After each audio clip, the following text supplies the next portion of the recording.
아까도 말씀드렸지만 좋은 매물은 잘 떨어지지 않는다. 하락장에서도. 네, 수요가 항상 몰리기 때문에 네. 잘 떨어지지 않는다. 그럼 왜 거기 수요가 항상 몰릴까요?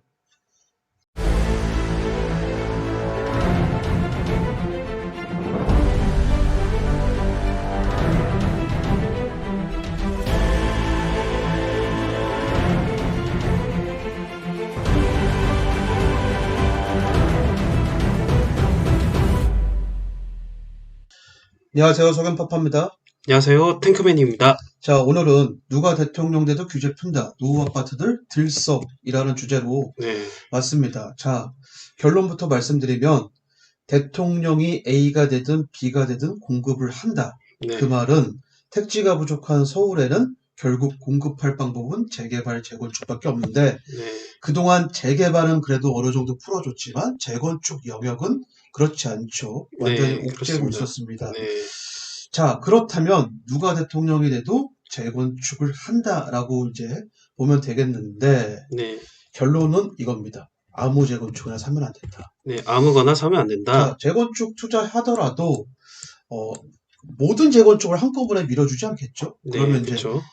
빠른 재건축, 과연 네, 빠른 곳이 어디냐? 빠른 곳이 어디겠어요? 지자체장이 평소에 1순위로 쳐다보고 있던 그런 곳이 가장 빠르겠죠. 네, 이런 그쵸. 네, 혜택을 가장 먼저 받겠죠. 네, 그래서 저번에도 말씀드렸지만 A 후보든 B 후보든 교집합으로 언급했던 지역을 우린 쳐다봐야 된다. 거기가 어디죠? 노원구.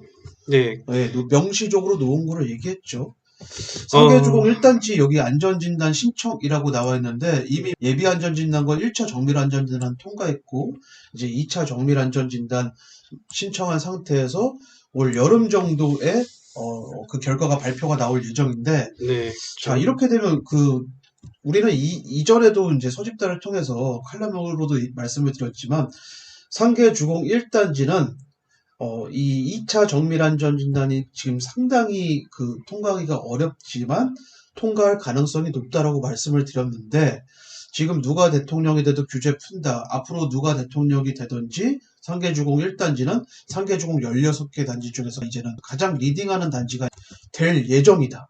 예, 네, 그렇죠. 원래는 리딩하던 단지가 맨 처음 시작했던 6단지죠. 네, 그쵸. 네, 그러다가 이제 눈치 보면서 6단지가 신청을 안 하고 1단지가 호기롭게 치고 나갔는데 잘 한 거예요. 왜냐하면 네, 여긴 정치적으로 밀어주는 곳이고 네, 아니 그럼 여기 정치적으로 안전진단을 밀어준다는 근거가 어디 있느냐? 근거는 있습니다. 여당 의원이 이미 실토를 했죠. 네, 그쵸. 네, 안전진단은 사실 정치적으로 악용되고 있다. 이걸 빨리 풀어야 된다. 네, 민주당 현직 의원이 그 얘기를 했습니다. 네, 자, 그렇습니다.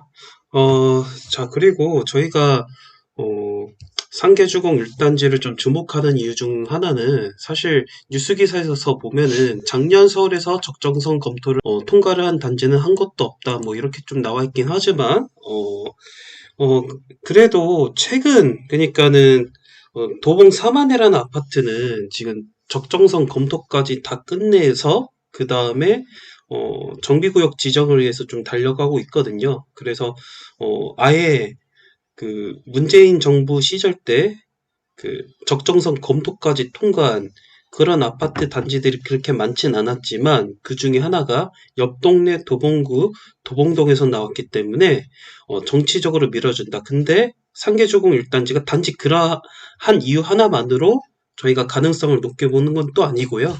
청정상계 광역중심 개발지이면서 네, 그리고 이제 서울시가 개발을 하겠다고 지구단위 계획구역으로 묶어놨고 네, 그리고 그 옛날 서울시가 개발했던 서울시 택지개발지구 있죠. 예, 네, 그리고 이제 지금 오세훈 서울시장 이전인 박원순 서울시장, 민주당의 박원순 서울시장이 이런 얘기를 했죠.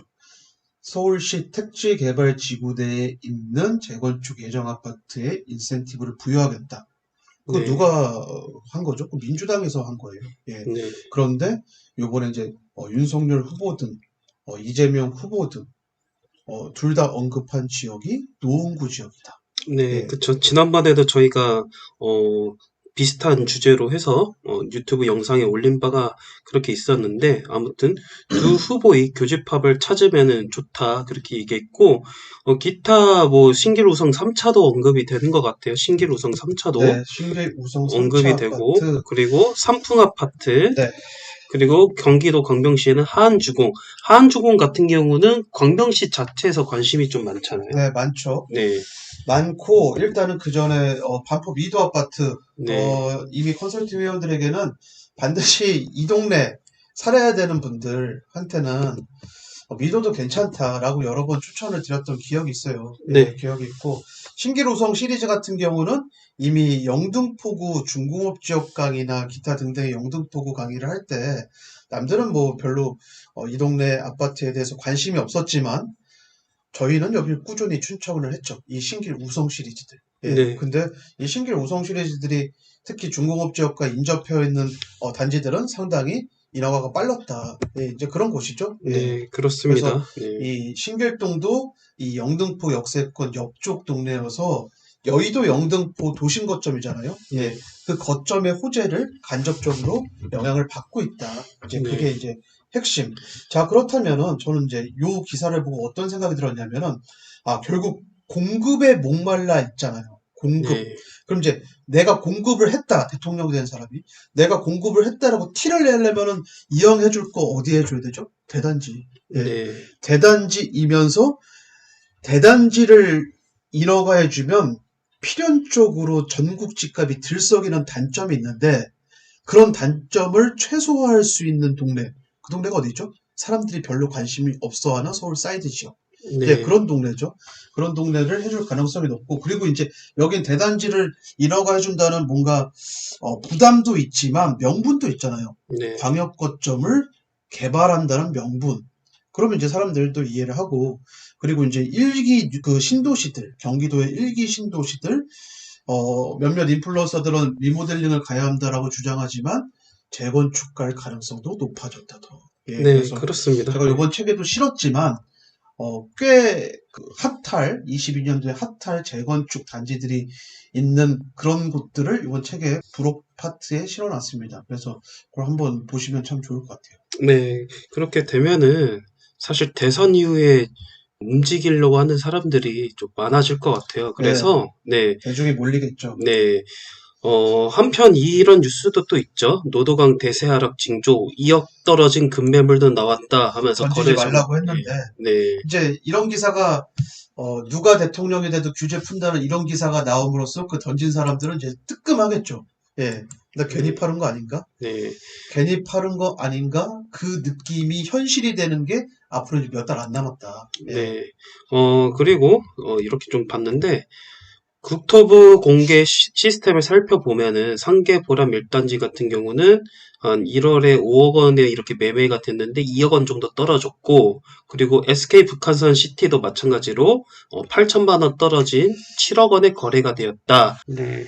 아무튼 간에 댓글도 잠깐 이렇게 한번 좀 보면 네, 좀 클린하진 않은데 네. 클린봇이 악성 댓글을 감지한다고 하지만 네, 감지를 잘 못하는 것 같은데 자, 앞으로 12억이 4억까지 떨어진다고 하고, 뭐, 거품이 70%다, 뭐, 이런 얘기도 나오고 있어요. 어쨌든 간에, 입을 쫙 벌리고, 반토막 이상 떨어지길 기다리고 있는 분들도 좀 있는 것도 같아 보이기도 하고, 저런데 떨어지는데 네, 사면 안 됩니다. 그래서 네, 이 기사를 보고 제가 결론부터 말씀드렸잖아요. 네, 재건축이어도 아무 재건축이나 사면 안 된다. 그 말이 네, 뭐죠? 이건 뭐 강의 들으신 분들은 잘 아시는데 하락기 때 떨어지는 매물은 사면 안 돼요. 좋은 네. 매물은 애초에 떨어지질 않는다. 네, 그래서 그쵸. 예, 저희도 그 상계주공 내에서도 보수적으로 투자할 예, 것과 다 투자하지 추천하지 말을, 않죠. 네, 상계주공이라고 해서 16개 단지 모두를 다 추천을 하지 않습니다. 아무튼 그렇게 해서 만약에 대선 이후에 노후 아파트들이 실제로 하나둘씩 정밀 안전진단 2차까지 통과해서 적정성 검토를 통과해서 하게 되면은 그런 매물들은 어쩌면은 상승도 할 수 있고 상승 거래가 일어날 수도 있고 그러는데 저희 이 유튜브를 시청하시는 분들 같은 경우 대세 하락이니까 반토막 날 때까지 기다려야지 해서 입 쫙 벌리다가 올라갔네 해가지고 패닉 바잉 또 하지 마시고요. 그리고 진짜 잘 분석하고 들어가셔야 돼요. 내가 입적 벌리고 더 떨어질 때까지 내가 원하는 가격이 올 때까지 기다린다 했다가는 진짜 영원히 놓칠 수도 있고요. 그리고 반면에 폭등론자인 분들은 이런 아파트들이 갑자기 뭐 상승세 이어진다고 해서 와 이제 엄연한 대세 상승장이네. 역시 새 대통령, 역시 새 대통령 이렇게 해서 저희가 그냥 비유 하나 좀 들어보겠습니다. 자, 먼저 혹시 네 아세요? 비트코인인데 이렇게 달려왔어요. 2018년 상승장 때 해가지고 잠깐 뭐 이렇게 주춤하는 듯 했다가 그러다가 아랫바닥부터 또 깔고 해서 이렇게 딱 폭등장 이렇게 된 게 우리 상황과 비슷하죠. 지금 우리 부동산 시장과. 근데 지금 주춤하잖아요. 2억 원 정도 떨어졌다고 해요. 그러고 나서 재건축 아파트들 덕분에 다시 이렇게 전체적인 그 시장 흐름이 쭉 그 안정세로 돌아오는 해 보이면은 이게 상승장일까요? 이게 상승장이에요? 아닐 수도 있습니다. 네, 그런데 이때 그 폭등론자를 자처하는 그런 유튜버들이 이 정도 오른가 가지고 또 이제 완전히 상승장 됐습니다. 이제 고생길 끝났습니다. 더 폭등할 것입니다. 뭐 이렇게 또 얘기할 수도 있다. 이렇게 또 떨어질 수도 있고 중요한 점은 저희 서경파파님께서 항상 강조하셨잖아요. 네. 상승장, 하락장, 공백 없는 투자가 될 만한 매물을 매수하시라고. 네, 맞습니다. 네, 상승장, 하락장에 영향을 받지 않는 그런 매물. 아까도 말씀드렸지만 좋은 매물은 잘 떨어지지 않는다. 하락장에서도. 네, 수요가 항상 몰리기 때문에 네, 잘 떨어지지 않는다. 그럼 왜 거기 수요가 항상 몰릴까요? 지자체장이 거기를 계속 쳐다보고 있다는 사인을 계속 주니까. 네, 여기서 수요는 일반 대중의 수요가 아닙니다. 날고기는 고수들의 수요예요. 전국에. 네, 그런 전업 투자자 날고기는 고수가 대한민국에 약 50만 명으로 추정이 되는데 그 50만 명이 쳐다보는 곳이기 때문에 그 사람들은 과감하죠. 네, 현금도 많고요. 네, 예. 그래서 타이밍이 왔다 하면 그냥 돈 집어넣는 사람들이에요. 예. 네, 그래서 그런 데는 떨어지지 않는다. 네, 떨어지지 그렇습니다. 않는다. 네, 어쨌든 결론입니다. 누가 대통령이 돼도 규제 푼다. 이거는 제가 봐도 사실인 것 같아요. A가 되든 B가 되든 규제를 풀고 공급을 할 것입니다. 근데 그 공급은 제가 볼 때는 경기 부양 측면에서의 건설 경기 활성화의 공급이기 때문에 금리는 더 오를 거예요. 금리 더 오르면서 공급이 될 거기 때문에 집값은 쭉 빠질 가능성이 높아 보인다. 그럼 이제 물이 쭉 빠지죠. 그 사이에서 버티는 매물을 사야 된다. 지금 바라보시는 이 단지들이 상계주공 시리즈들인데 이 모든 단지가 잘 버텨줄 거라고는 저는 그렇게 생각하지 않습니다. 버텨주는 단지는 매우 한정적일 것이다.